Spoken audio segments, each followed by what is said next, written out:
Hi friends, இந்த வீடியோவில் வந்து நம்ம என்ன பார்க்க போகிறோம் அப்படின்னு கேட்டிங்கன்னா, இப்போ வந்து நம்மளோட கங்குவா திரைப்படத்தை பற்றி தப்பாக பேசியிருக்காரு நம்மளோட கூல் சுரேஷ் அப்படின்ட்டு வந்து ஒரு வீடியோ வந்து செம்ம ட்ரெண்டிங்காக போயிட்டுருக்கு அப்படின்னு சொல்லலாம். ஸோ இந்த ஒரு விஷயம் வந்து சூர்யா ஃபேன்ஸ் மத்தியில் ரொம்ப ட்ரெண்டிங்காக போயிட்டுருக்கு.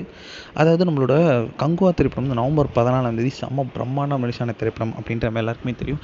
ஆனால் வந்து இந்த திரைப்படம் வந்து நம்மளோட எக்ஸ்பெக்ட் பண்ண அளவுக்கு இல்லை அப்படின்ட்டு வந்து நம்ம எல்லாருக்குமே தெரிஞ்ச விஷயம் தான். ஸோ அதனால் வந்து ரசிகர்கள் சற்றுல ரொம்ப வந்து சோகமாக இருந்தாங்க அப்படின்னு சொல்லலாம். மெயினாக சூர்யா ஃபேன்ஸ், ஏன்னா வந்து செம்ம பெரிய ஒரு எக்ஸ்பெக்டேஷன்ஸ் இருந்தாங்க. இது வரைக்கும் வந்து நம்மளோட சூர்யா திரைப்படம் 200 கோடியை தொட்டதே இல்லை. அதனாச்சும் இந்த டைம் ஃபர்ஸ்ட் டைம் வரும் அப்படின்ற மாதிரி வந்து 200 கோடி கிளப்பில் நம்ம சூர்யா இணைவார் அப்படின்ற ரொம்ப ஆசையில் இருந்தாங்க.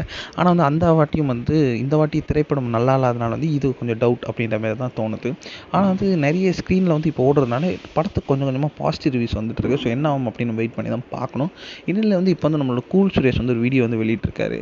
அதாவது, என்னடா நீங்கள் படம் பிடிக்குதோ பிடிக்கலையோ அது வந்து உங்கள் இஷ்டம்டா வச்சுங்க. ஆனால் வந்து தப்பாக நீங்கள் எப்படி பேசுவீங்க? அசிங்கமாக பேசுவீங்களா? ஒரு சூர்யாவை அசிங்கமாக பேசுகிறீங்க, டேரக்டர் அசிங்கமாக பேசுகிறீங்க, ப்ரொடியூசர் அசிங்கமாக பேசுகிறீங்க. ஸோ இந்த மாதிரி அசிங்கமாக பேசுகிறது அவங்க குடும்பத்தினரெல்லாம் கேட்டால் அவங்க ஏதாவது தப்பான முடிவு எடுத்தால் என்னடா பண்ணுவீங்க? நீங்கள் பொறுப்பா? அப்படின்ற மாதிரி கேட்டிருக்காரு. இது வந்து நம்மளோட சூர்யா ஃபேன்ஸ் ரொம்ப தாக்கியிருக்கு. சில பேர் நீங்கள் சப்போர்ட் பண்ணுறீங்க அப்படின்னு சொல்லலாம்னு வந்து சில பேர் நீங்கள் எங்களை கலாய்க்கிறீங்களா?